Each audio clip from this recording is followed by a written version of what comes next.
Hello everyone, this is Monty's Courses, and today we are doing section 1.1.2, password protection and authentication.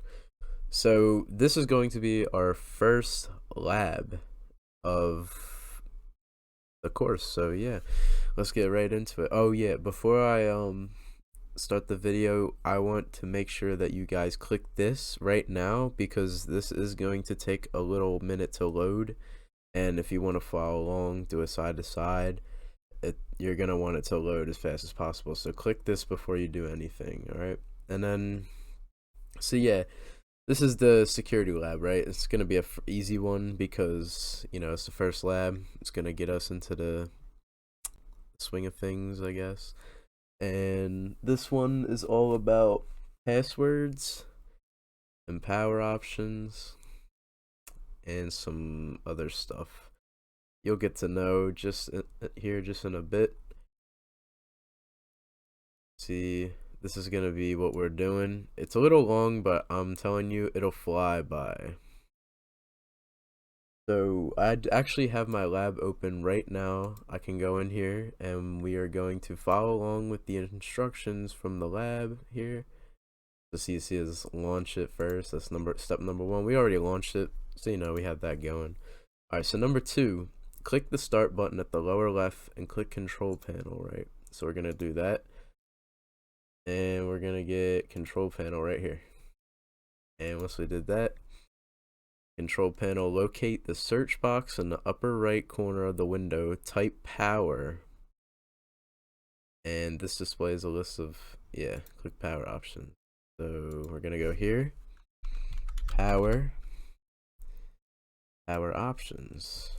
All right, so now we're in there, and now what we want to do is in the power options, notice that balance is selected. Click the link next to it, change plan settings. In settings, you can choose to lock by putting it to sleep.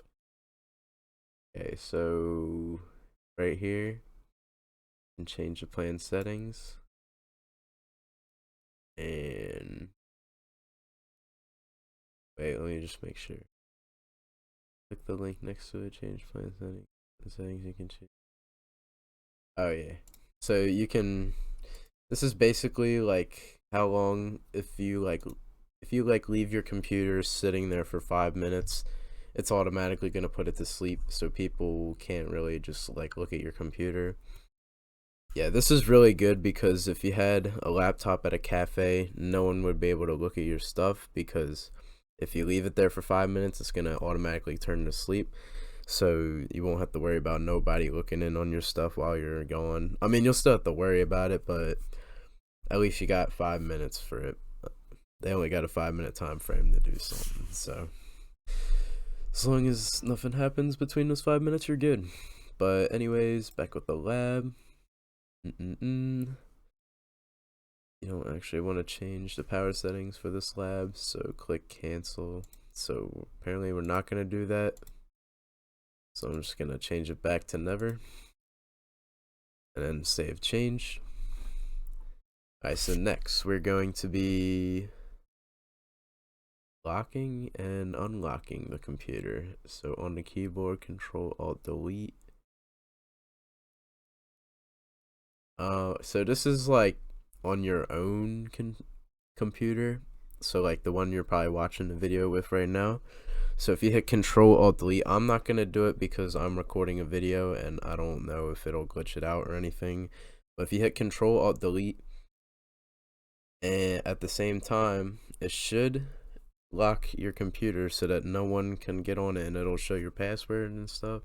It'll be like enter your password to get in, or if you don't have a password, then I don't know what it says for you, but basically it just goes back to the lock screen.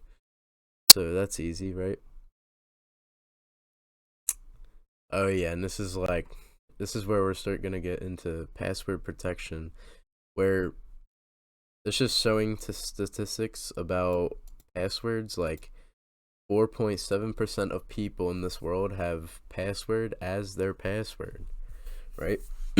Or password 12345 and then yeah, that's pretty significant.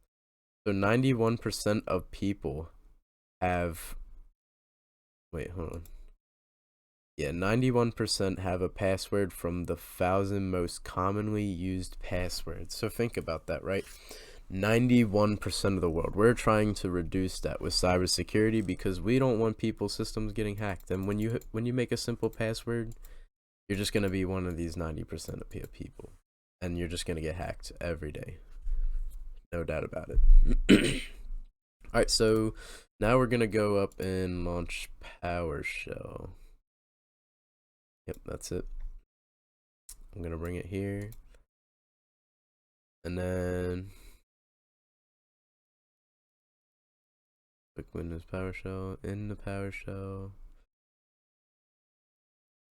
Gonna execute. Okay, so this is dir. It wants us to put that in. And basically dir is directory, it's short for directory, so it's just listing all the directories that we have in our computer. As you can see, we have contacts, desktop, documents, etc. And the next one, if we want to change our directory, we would hit CD. CD stands for change directory, as you can see. So what we're gonna do is we're gonna type CD password projects. So we're gonna change our directory to password projects. Was there a space there? Let me check. Oh, there wasn't. Projects. Alright, so now as you can see, we're in users administrator password projects instead of just an administrator thing. So now if we hit dir, we have a whole bunch of different stuff because we're in a different directory. It shows us a bunch of this stuff now, right? So this is we're gonna get into common password cracking and stuff. So we're gonna have like a bunch of bots running. They're already set up. We don't gotta code nothing, but we're gonna like put in like a common password, and it's gonna tell us, wait, hold on, that's a common password that's easily cracked, and it'll tell you how long it took it to crack it, and then how many tries. I'm pretty sure something like that. So yeah, these are some of the easiest common passwords in the book, right? We're gonna pick one of these. Let's say we're gonna do Superman, right, or Master, whatever. Yeah, we're gonna do whatever as our password. So is your password on the list? Time to pick a new one. So this is what we're gonna run, right? So we're gonna go in, do Python crack underscore one. Oh no, it was a common. That's what it was. Common underscore pw dot py. So we're gonna do Superman, and it's gonna run the script. As you can see, we have the crack thing right here, and that's in a directory. I think it's gonna take a second. I don't know if it's lagging, or maybe I typed it wrong. I think I typed it right. Oh, found. See? They've already found our password, and it took them like 5 seconds, 10 seconds, right? Your password is one of the most common ones. You might consider changing it, right?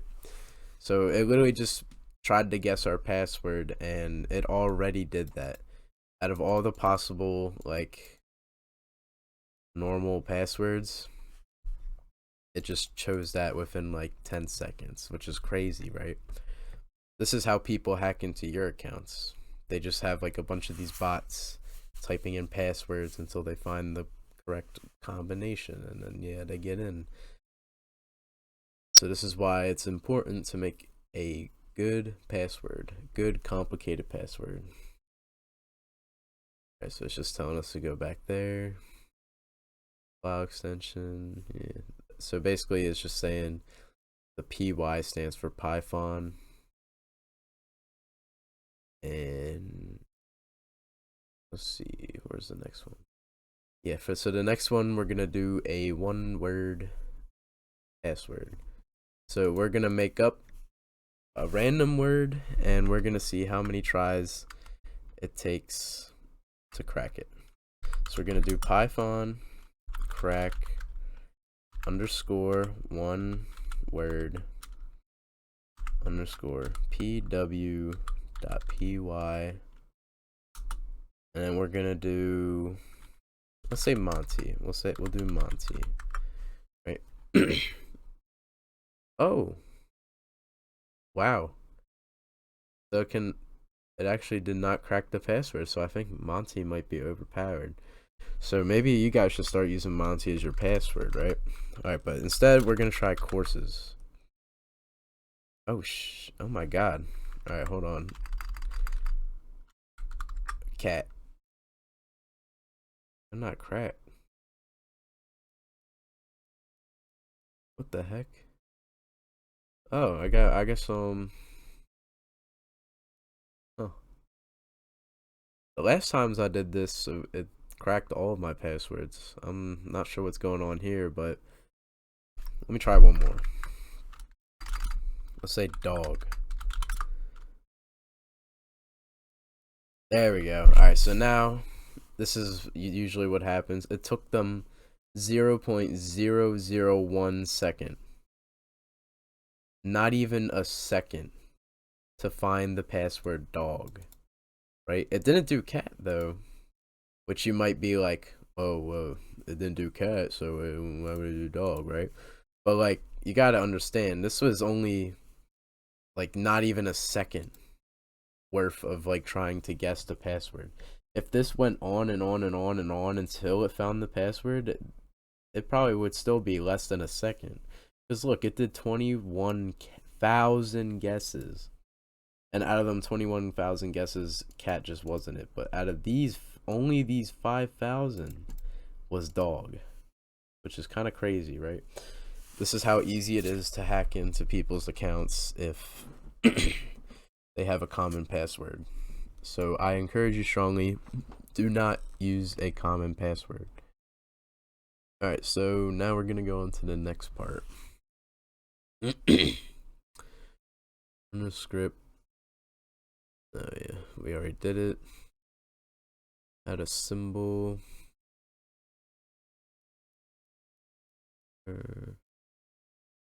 Crack symbol. Oh yeah. Oh, my bad. Alright, so this one's gonna be a word with a symbol. So I'm just gonna do directory again just so I can see my files, my Python files, so I can type it correctly. So we're gonna do Python crack underscore symbol underscore pw.py. I don't know why they make these so complicated. I could have just did like symbol instead of all this complicated underscore stuff, but alright, so we're gonna do hello question mark. And look at that, they cracked it already. 52k guesses in less than a second. And we put a symbol in this time. Symbol should be hard, but no, this is too simple, right? Too simple. Alright, so next one, let's see.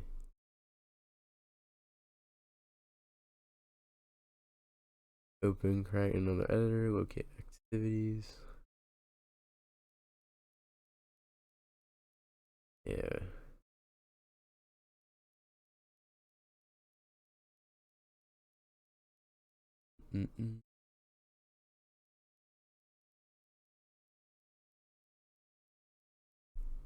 Alright, so seems like we're gonna be editing the code. So this shouldn't be too complicated. It just gives us like literally the thing, right? So basically we're just gonna open the crack symbol. If it loads up, there we go. Okay.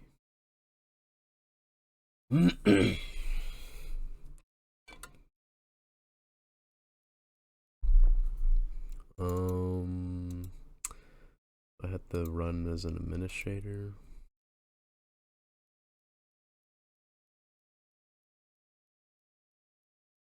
Oh, edit with idle. I forgot to look at that. Seems like. But yeah, we have to do that. So now we come down to, where is it?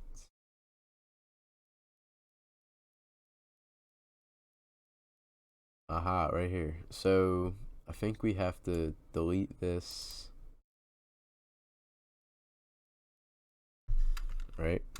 And remove the comment. That's all we're doing. So now basically what that just did is, instead of using only question mark, only like these free symbols to crack, now it's got all these symbols. It's gonna try all of them instead of just those free that we had before. So now it works normally. So I want to save. I'm gonna close that out. We already did that. To save the file, we did that. How to crack dictionary words from script Python. Alright, so basically what it's gonna do now, instead of us, like, let's put an exclamation point, because there wasn't an exclamation point last time, but now there is, so it can crack the ones with the exclamation points. So that's basically what that did. And algorithm number 4 is the 2-word password. So this is when you put like a combination of 2 words. Let's see if what we come up with is strong enough. So we're gonna do Python crack underscore 2-word underscore PW.py. And then we're gonna do like dog cat. Let's say we'll just do that, right? Let's see if it works. Can they crack dog cat? We don't know. We'll see in 5, 4, 3, 2, 1. All right, maybe not, but we're gonna be here for a second as it's loading. I feel like this might be a tough one to crack if it's loading for this long. God damn. Still attempting. This one must be strong. So this is the difference between 1-word passwords and 2-word passwords. This big of a difference in time is crazy. It's probably going to take like 30 seconds to crack it, but like that's a lot better than 1. It's a lot more time. It's not good enough still, but it's a lot more than 1, right? And still not cracked. All we had to do is put dog and cat together, and it's gonna take this long. So the more stuff you put in your password, the more random stuff perhaps, or I should rather say, is gonna be better for your password, because it's just gonna be harder for the AI to guess and people in general to guess. Ain't no human ever gonna guess your password with a bunch of random symbols in it. And might as well stay the same for a computer or an AI or script, whatever you want to call it, because that takes a while too. Okay, so we're gonna move ahead because that's obviously taking forever, and I don't want to sit here all day and wait for it. I got a video to make for you guys so it can come out and you can play around too. So choosing a strong password. Now this one, you can do this on your own, because I know if I do it, it will take forever, and I don't want you guys sitting here waiting for it. Gotta, what was it, password projects. This one you can really just play around with. So basically so what you would type in is Python gen.pw.py, right? And let me just make sure. Let's see. Oh yeah, I think this one generates passwords actually, so I could do this. Wait, no, this is the dot, this is the underscore. How many words do you want? You can do 5 words. and it just came up with a complicated password for us. Well, not really complicated, but like semi-complicated, right? It's got a symbol, a number, and then Feeny, Tweed, Lip, Bread, Baby, Frips. I don't know what kind of password that is, but it works. So this is probably a password that you maybe want to use one day. I don't know. It just gave you a decent password. So now I think that's it. Yep, that's gonna be it. But if you did like the Python gen, right? Like, so you made the 2-word one, and it's gonna give you like this, right? It's gonna give you Puri format or whatever. So what you could do is get this password and put it into crack 2-word and symbol, right? Like, make sure to leave the number out though. Just get like this part here, because you don't want that 6, it'll mess everything up. So if you get that Puri format and then put it into that, it would probably take forever to crack, but it'll be a fun activity for you to do just to see how long the bot takes to crack. You can just leave your computer running in the background while you're doing stuff and just see if it even cracks it at all. But it probably will eventually, but it'll probably take a long time before that happens. And yeah, so that's gonna be it for the lab. This is basically just a bunch of stuff about why it's important to have a bunch of passwords and stuff, all the good stuff, keeping it private. You know, I pretty much explained that throughout this whole video, so we are not going to go over that. So that is going to be all. This is activity or lab 1.1.2, and I will see you guys in the next video.